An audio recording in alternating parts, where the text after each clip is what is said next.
Smart 24, driving business.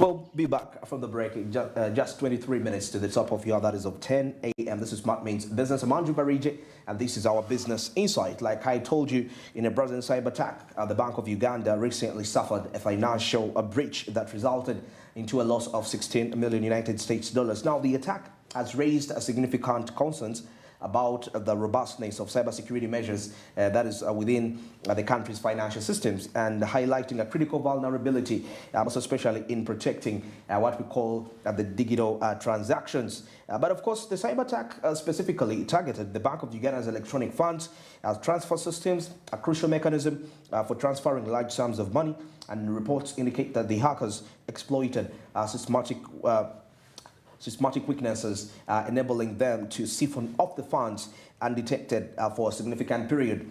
Now, investigations suggest that insiders could have collaborated with attackers, facilitating unauthorized access and manipulation to sensitive information. But of course, to really get to the top of this conversation, I'm joined with Ashraf Mugalla once again, and we're going to be seeing how does he really see this from his perspective. He's a PhD holder, that is, and also the head of research at the University at Al Mustafa, and so he's well versed into that area, and he's going to really give us his insight. He's been here a couple of times, and whenever such incidents happen, it's very vital that we call him and he gives us his expert view from that line. A very good morning, Ashraf. A pleasure to have you.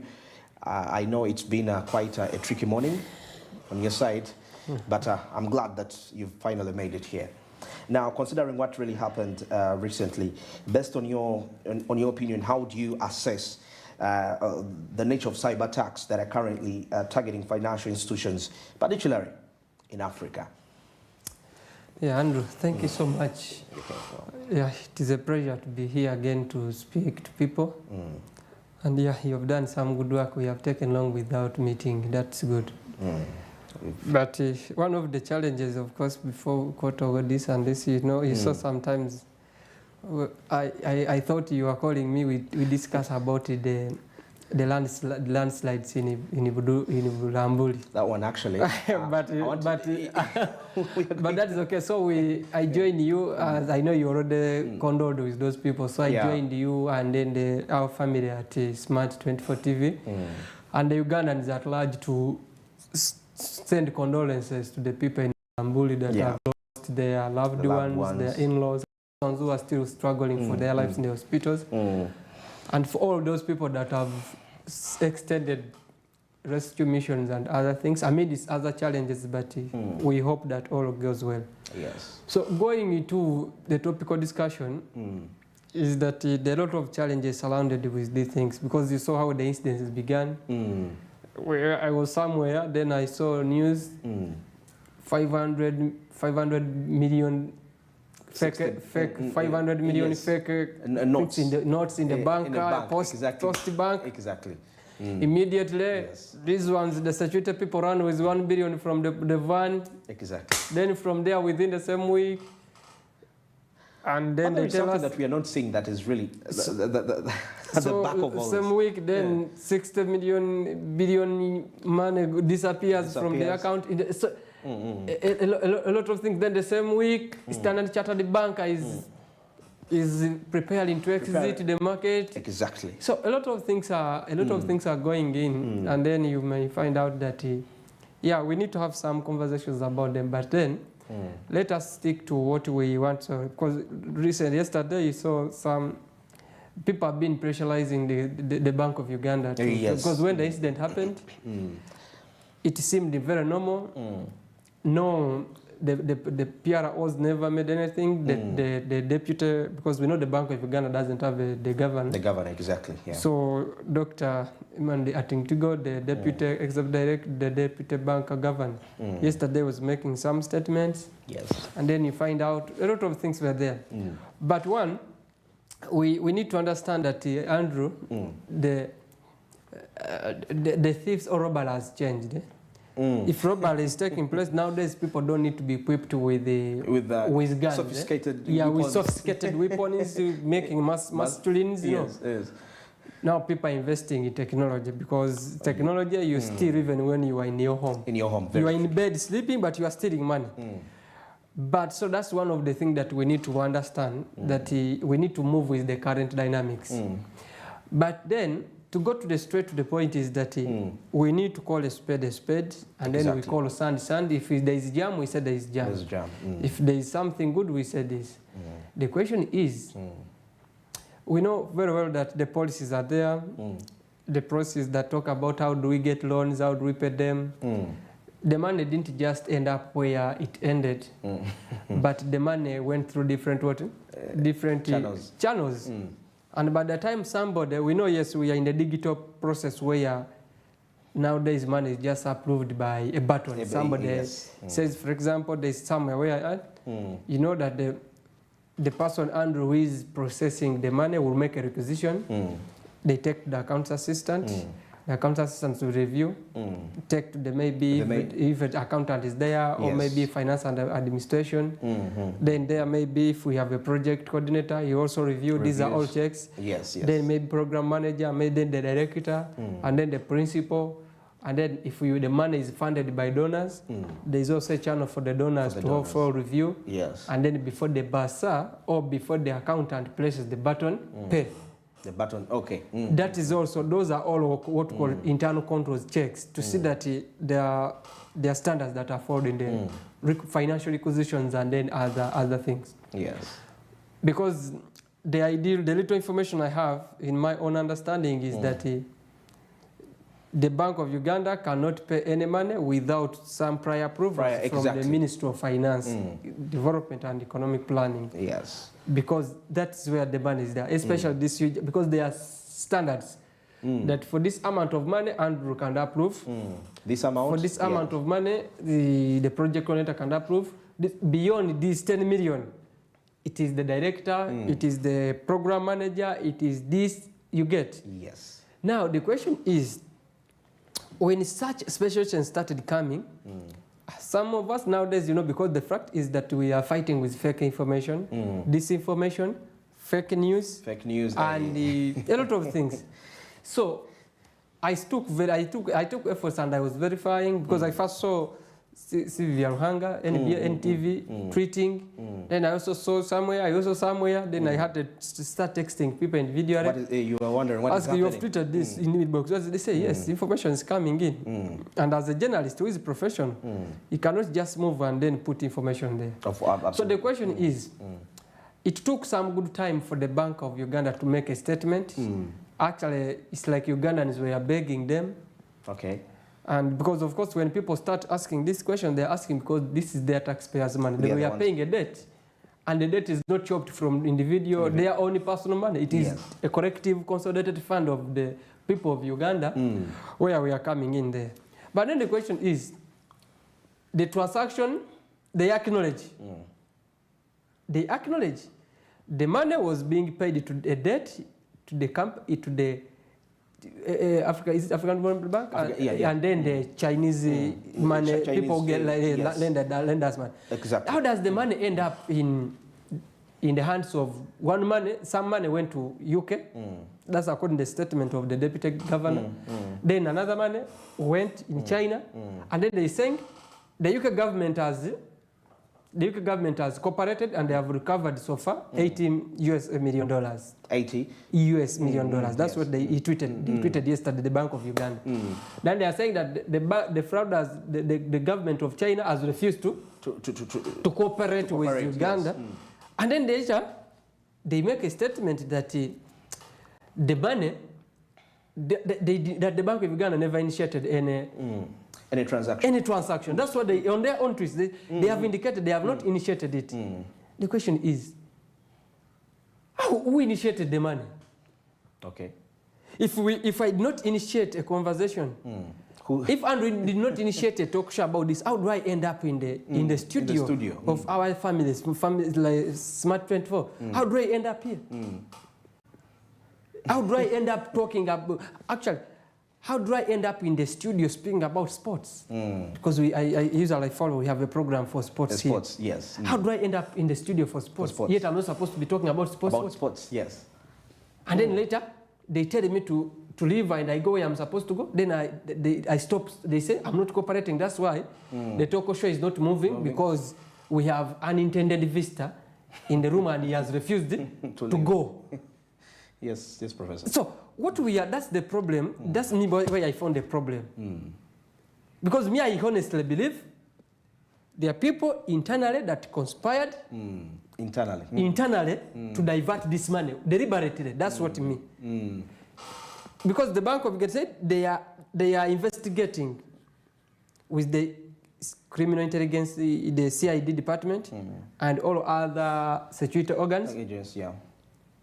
Now, we have not got the final, we have not yet got a report from these investigations, but now the bank has come out to give us the cause. Okay. So I'm wondering, the CID and other intelligence agencies and investigative agencies, they have expertise of investigating even crimes like these ones in 2 days, but they are not willing to give us investigation reports from other incidences that we have had. Yes.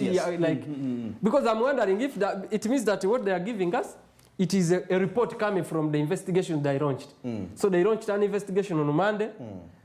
On Thursday, the investigations are done, and we know the cause, and we know how the remedies and how this. But we have investigations that are taking even 10 years, 20 years, actually even others since the government came in power. Some have never been resolved. Have never released. Now here I'm seeing it. Yes. This is what they are saying. So it means that the Bank of Uganda is not willing to disclose some people. But what I know, there are particular individuals that are implicated in this. Now the question is, it will take us to the question of what Betty Kamya usually talks about. Even yesterday she talked about it.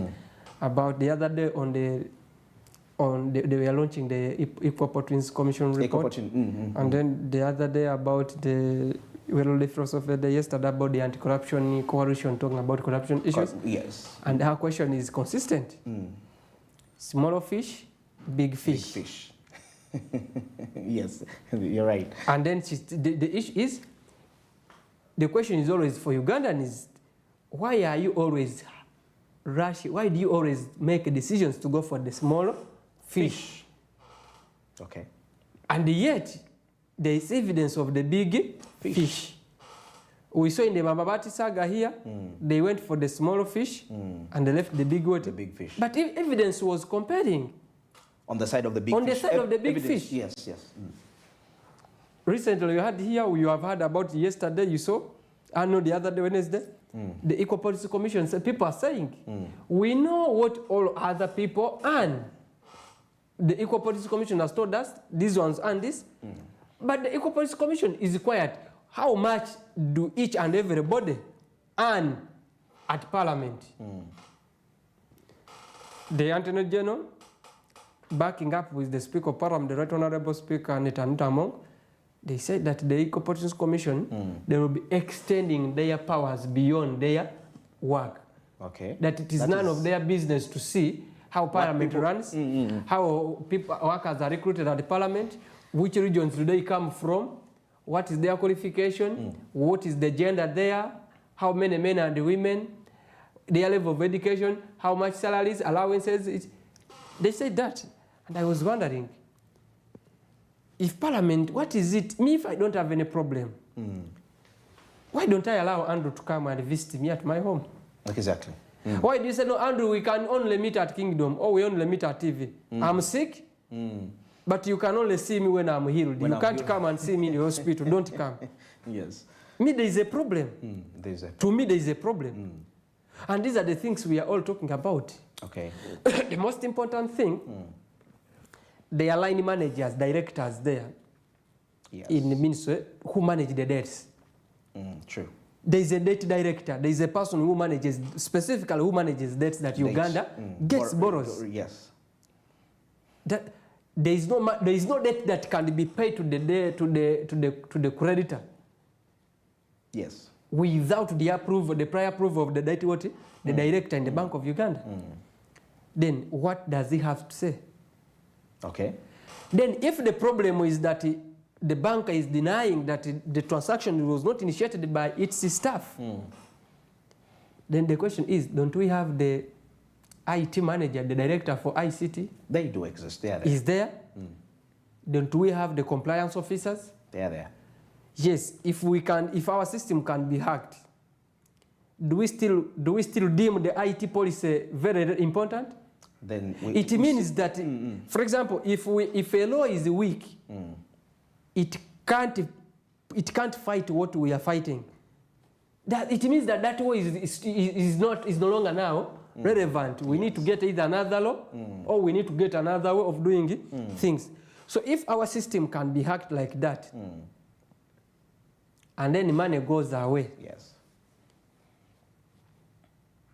Do we is that system, if there is a company which is providing IT services and cybersecurity things to Bank of Uganda, yes. Does that company still have work to do? Definitely, it doesn't, No. and it doesn't need allocation in the next budget. Then the other question is, how sure are we that how sure are we Ugandans and other people, or even how safe is the bank that many other man has not been approved, it has been dispatched in that various way? Just that it hasn't been reported because about. this one has linked. Linked, yes. Then how sure are they that they have paid a lot of money to different people fraudulently when they don't deserve that money, because they are telling you they initiated the money from our accounts when we are not aware. Now that's the question I'm asking. How sure are we that have been paying and that money has been leaving Andrew's account to different people without Andrew's approval? Then now Andrew only knows. So it means that now, in the question of sustainability and integrity and the ethics, it means that now the bank needs to launch a comprehensive audit and investigations in the last 5 transactions. Actually, they can be in 10 years. Because they might be there when they were hacked long time ago. When people have been paying themselves slowly by slowly, it's like when you have a lot of money. For you have 10 million there. But now somebody comes and picks up 10,000 slowly. Okay. They don't pick it alone. And you won't notice because... But you won't notice because it is a lot of coins, it is a lot of notes. Now later when you get the money and you take it in the bank, now Andrew puts in the machine to count. They tell you the money is less by 3 million. You say, no, that man has been intact. Somebody has been taking a little, because this person knows when he takes a full bundle, you can notice that there were 10 bundles, one is not there. But now he goes in the bundle, picks 3, picks 4, picks 5, and that is it. Okay. So that's what I think, that the bank needs to have a comprehensive audit on that. But then the other key thing is the big question of the economy of Uganda, Uganda's economy. Uganda's economy. What does that even leave for? The implications for the foreign investors. And that's the question we are talking about. If that one can happen. I have one of my colleague was going to some country, and then I was telling him that you can get a visa on arrival. Then somebody was telling him that those Nigerians are not easy. They might even steal dollars on the counter when they have not touched, but you can lose money. You can't even lose money without somebody touching your pocket. You can be here and you lose money there. By the time you touch, somehow the money has disappeared. And like I said, that's how it is, that level. Now somebody is like, if a full bank of a government, of a country can lose money like that, What about me who goes to invest there? Exactly. A very good question. That's the question. If it's like when you find a full member of parliament throwing a bottle dustbin on the road, or even urinating, sourcing on the road. Yes. Now the question is, what would an ordinary primary 3 child do? Because there is this question that the Bank of Uganda is the most sophisticated institution in terms of money.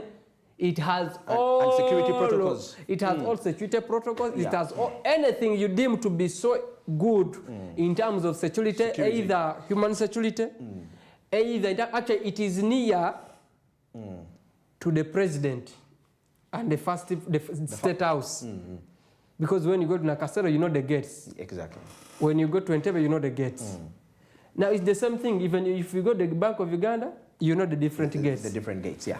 The same thing, I think, even in the system, the way the security is tight physically here, I think it is the same security which is targeted to the system inside. Now, this is a question we think about it. Why are 4 incidences happening at the same time? We were discussing the saga somewhere with someone about the fake notes. 500 million, right? Some colleague of mine, a banker, was telling me that no, those guys just he didn't prove it, but he gave it a shot.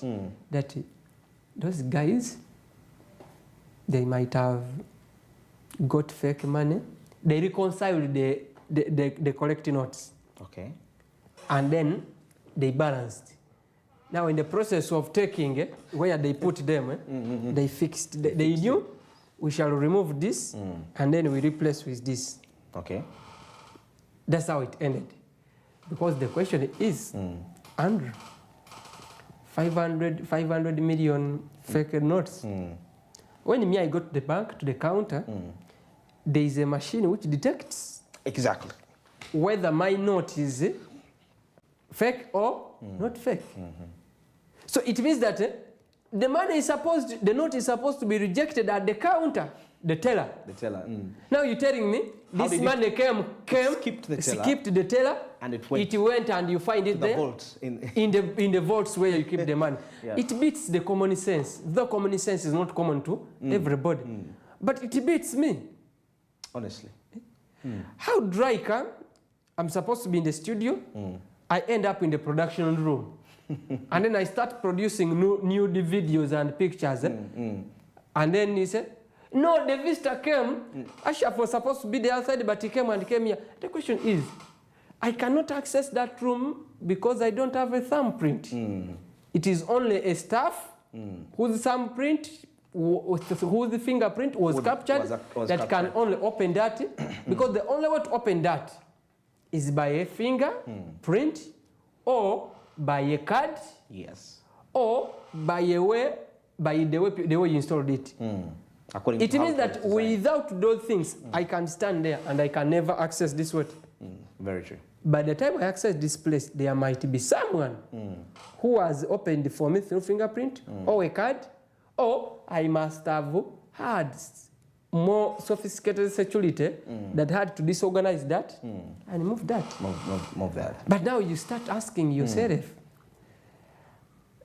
how will investors come? Of course, it's a big image, and where we are keeping quiet as if it is normal. It's normal. Actually, Ashraf, on that note, there is something, when you mentioned something of, how the notes, because remember there is a machine which detects, and I realized that recently, we had, for the first time, Uganda's had we had a census. It was digital in nature, right? Yeah. And it had the most inaccurate results.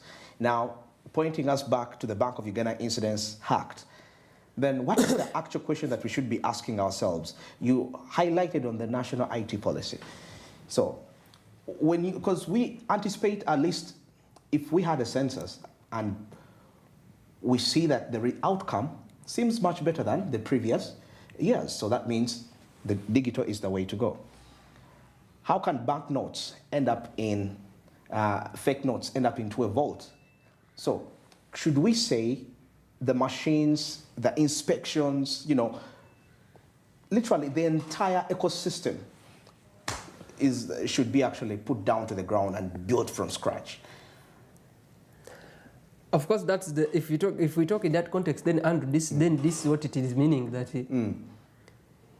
even if it is the machine which is fake that cannot detect fake money, and then the money passes, it ends up in the vault. Then it takes it back to the procurement procedures, processes. How did we end up buying the machine? The machines Where did we buy them from? Okay. Who supplied? Who is the service provider for the machines? It's like when you had that some cameras were not working on the roads. The question we are asking, who procured the cameras? What is the service company? Yes. Yeah. So the question is, may I believe? Of course, yes, we can't rule out, Andrew. Technology is sophisticated. Someone can invest in technology just to state is okay. But we at our end, we are supposed to be responsible. With the users? We the implementers. The implementers, okay. We need to have mitigation measures. Okay. For example, Andrew, I knew, you know the problem that we had a problem with jam. We had a problem with rain. Rain, yes. And in Kampala, you know very well, when it rains and it becomes worse. Worse, very true. But you had a mitigation. That in case Ashraf reaches late, or in case this panelist reaches late, what we shall do, we shall not cancel the show, we shall do a recording, and we play it so that our viewers don't miss. Exactly. That is a mitigation. A mitigation, yes. Instead of saying, we shall see next week. You knew, yes, where are you, Ashraf? I'm here, but jam. Okay.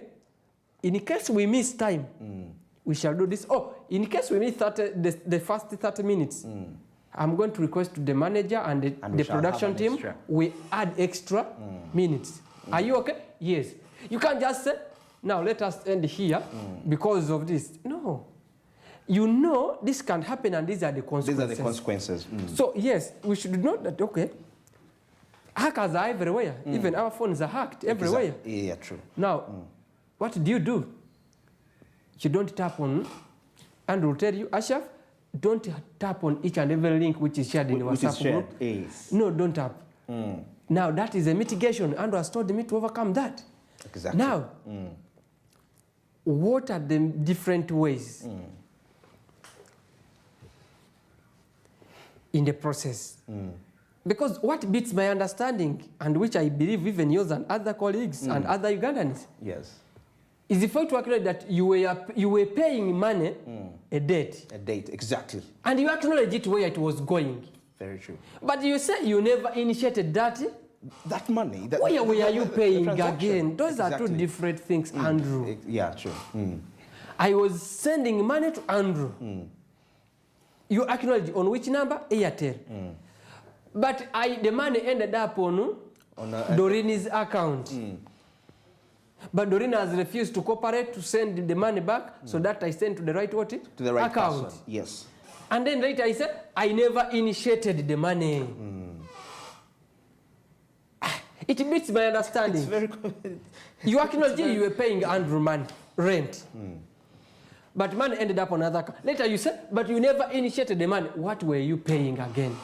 What were you paying? Now that's why I'm saying that the problem, there are some big fish in the Bank of Uganda. This is my opinion. That we are indented to this process. Now the issue when it came, things didn't go the way well. they expected. Maybe. Because you can't do this process without the IT director, the top people. Yes. Because this is money. This is not 1 million. It's a lot. This is 60 billion. So maybe this speaks to the question where people have been saying that the bourgeoisie, the elite class, the bourgeoisie class in Uganda, they no longer invest money in Uganda. They keep their money outside. Of course. Maybe their bank accounts are in UK.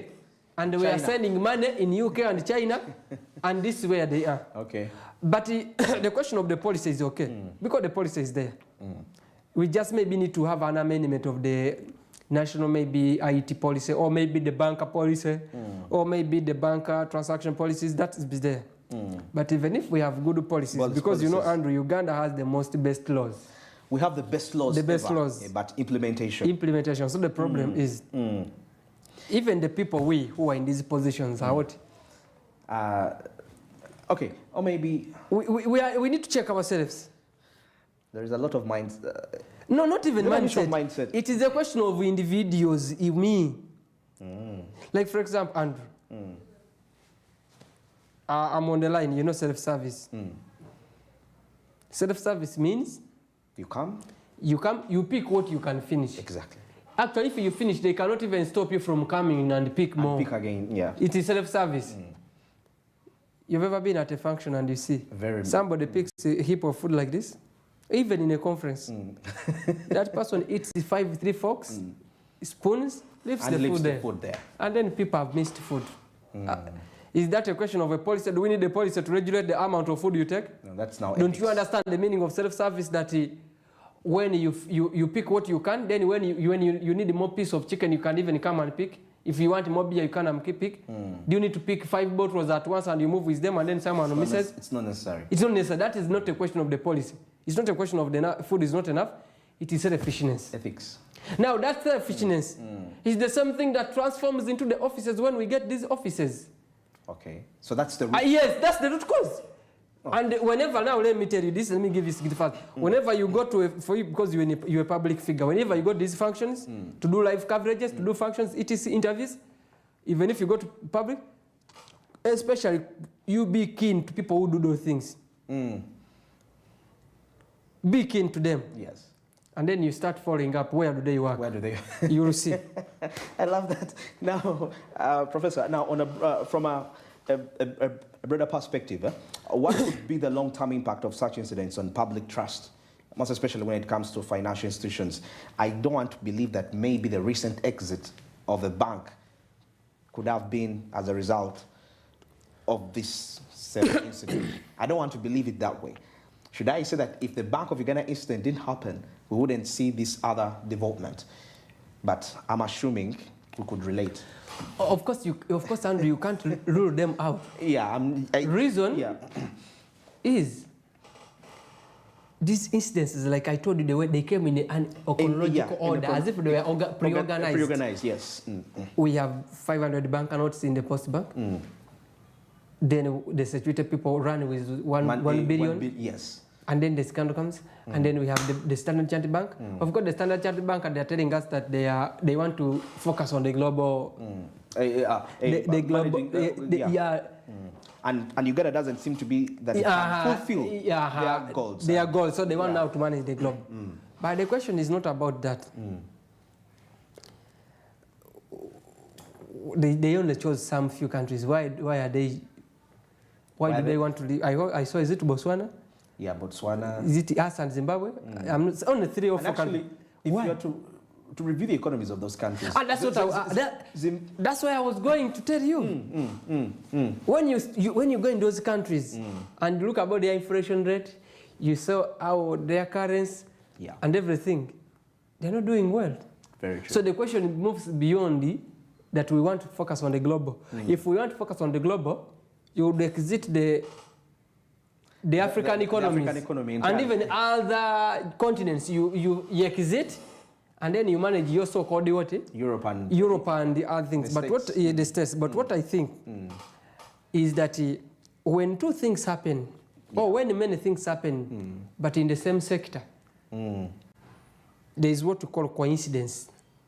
Coincidence. Okay. For example, you can meet Andrew at the airport when you didn't expect to meet him, but even most importantly, when you are going to share the same seat. To share the same seat, you are sitting on zone 2 on the window, and Andrew is sitting here.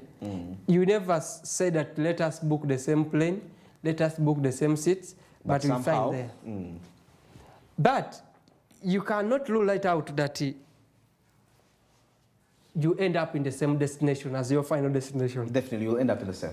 Because that is it. Now, but you can't say that, no, because that's the question. So me, what I think the impact is that even the DFCU, Centenary Bank, and other banks, because most of the commercial banks are foreign. Foreign, yeah.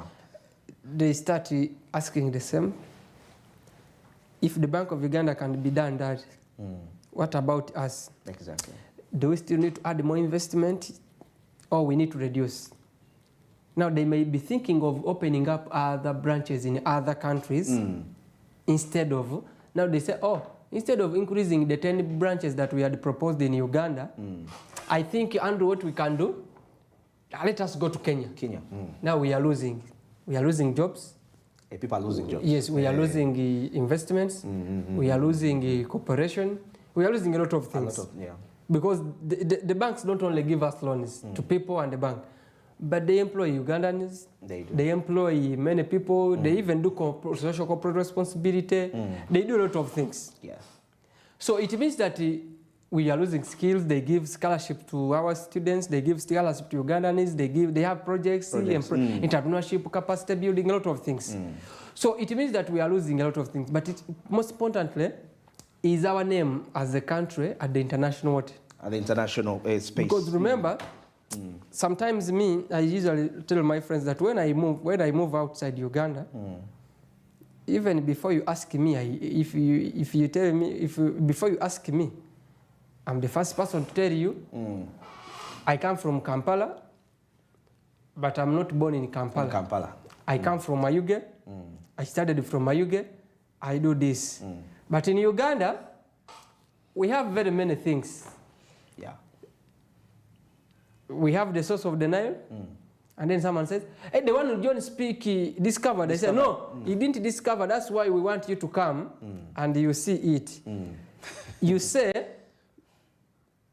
John Speak was the first European who visited the source of the Nile. Yeah. Not discovering, because he didn't come with it. People were there. They knew that it existed. Knew it was there, but maybe was the first European who gave it the name source of the Nile. Exactly. But for us in Uganda, it was called Nalubale.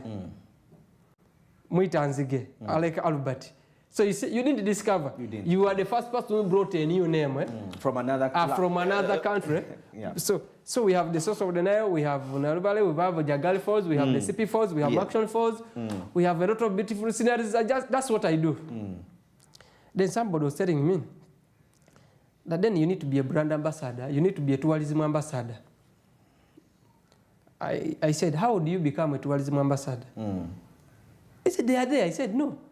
Do I need to be formally appointed by the Ministry of Tourism, or maybe a tourism company to promote my country? Of course you don't need. No, I don't need. That's what I'm telling you. Now, just imagine you have gone for maybe a financial or an economic conference, and then you start swinging around, then someone says, Uganda, where recently money was stolen from the Bank of Uganda and it went to different... How do you respond to that question? That will be, in football, it will be 5-0. 5-0. And then we are remaining with 2 minutes to the top of what? The game, 90 minutes. Even the 5 extra added ones have what? What do you do? So that's the question, because see, when people talk about the name of Uganda, I think, of course, most people do not appreciate this. Of course. But you need to wait when you leave this country and move to other countries. That's what you mean to know. What the name means. Okay. Because people will be, are you Ugandan? Are you this? Now, in your experience, what does it mean? No, it means many things. People are asking about the good things in Uganda. Okay. But at the same time, they might have heard about bad things. And now they want you, hey, we have you here, Andrew, you are here. But no country is perfect. Tell us this.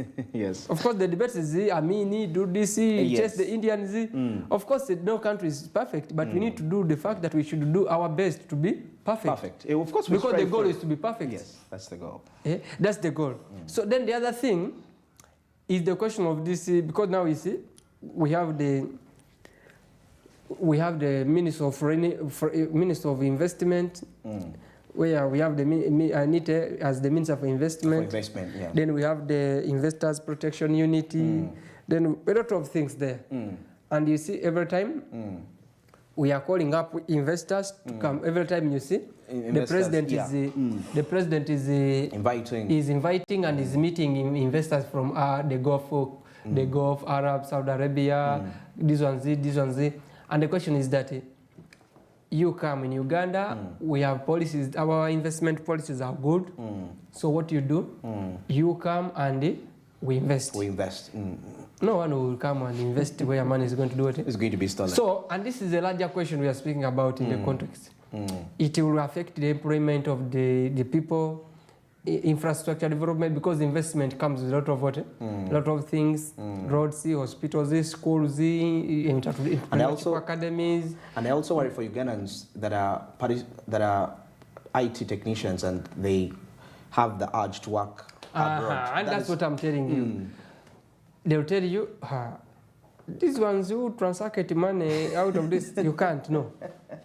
No, even not IT guys, but even Ugandans who are working in the banking sector in the other countries, there will be a question of trust. That, really? How could that happen on your watch? Now, if this can happen when you are in your country, exactly. What about hours where you can't even go back? And you leave and even. No, you leave. You cause mess to us. And leave. And then you leave. Now it is a question of, that's what I would tell you, that it is a question of things. That is, it is complex.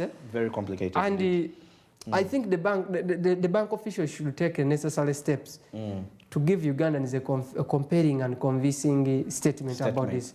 But these things, they are contradictory.